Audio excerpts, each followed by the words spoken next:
Warahmatullahi wabarakatuh. Selamat datang di Apila Jaraki. Jar, ayo berdoa sesuai dengan kepercayaan masing-masing. Kita masih di materi sejarah kelahiran Pancasila. Kemudian di video kedua kita sudah belajar tentang kelahiran Pancasila.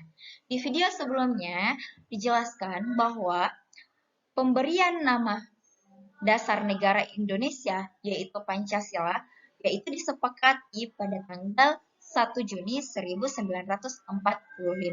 Maka dari itu, di tanggal 1 Juni 1945 diperingati sebagai Hari Kelahiran Pancasila. Namun, di saat 1 Juni, di hari terakhir sidang BPUPK yang pertama itu, yang disepakati adalah baru nama dasar negara Indonesia, yaitu Pancasila. Isi dan butir-butir dari Pancasila itu belum dirumuskan. Nah, maka dari itu, di video kali ini kita akan belajar bagaimana proses perumusan Pancasila. Nah, dalam proses perumusan isi butir-butir Pancasila, akhirnya BPUPK membentuk yang namanya Panitia 9 untuk memperlancar proses perumusan isi dari Pancasila ini.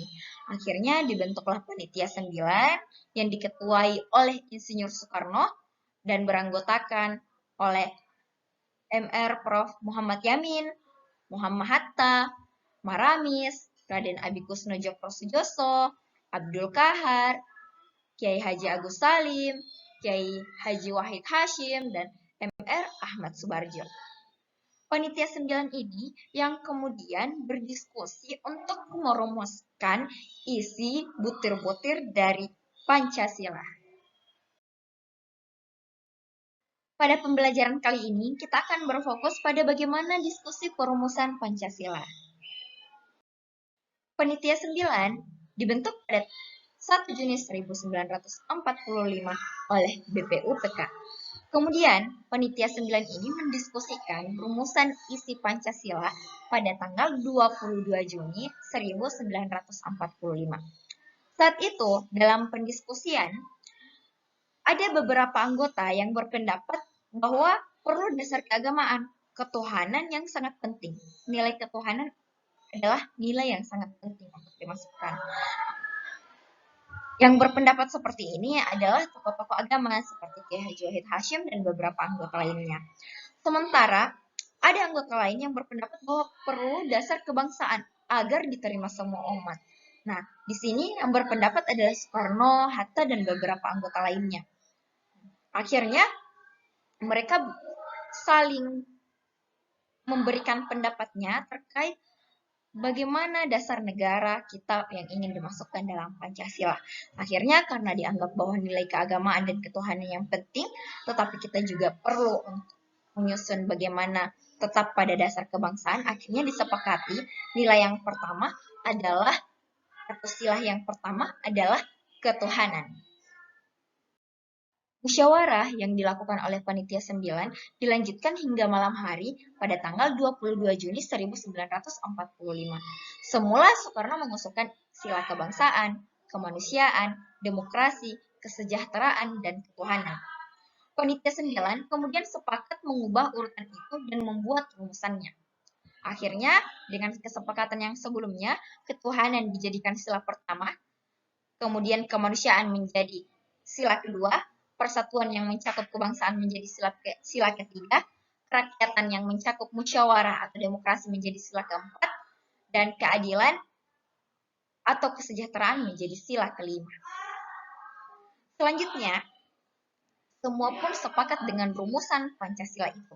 Akhirnya dirangkailah kalimat Pancasila itu menjadi yang pertama, ketuhanan dengan kewajiban menjalankan syariat Islam bagi pemeluk-pemeluknya. Kedua, kemanusiaan yang adil dan beradab. Ketiga, persatuan Indonesia. Keempat, kerakyatan yang dipimpin oleh hikmat kebijaksanaan dalam permusyawaratan perwakilan. Dan yang kelima, keadilan sosial bagi seluruh rakyat Indonesia. Rumusan Pancasila itu kemudian dimasukkan ke dalam naskah mukadimah atau pembukaan dasar hukum tertulis negara. Yamin memberi nama naskah itu yaitu Piagam Jakarta atau Jakarta Charter. Rancangan dasar negara berhasil diselesaikan di rumah Soekarno di Jakarta. Nah, teman-teman, kalau kita mengamati bagaimana proses perumusan Pancasila ini, perdebatannya sangat sulit.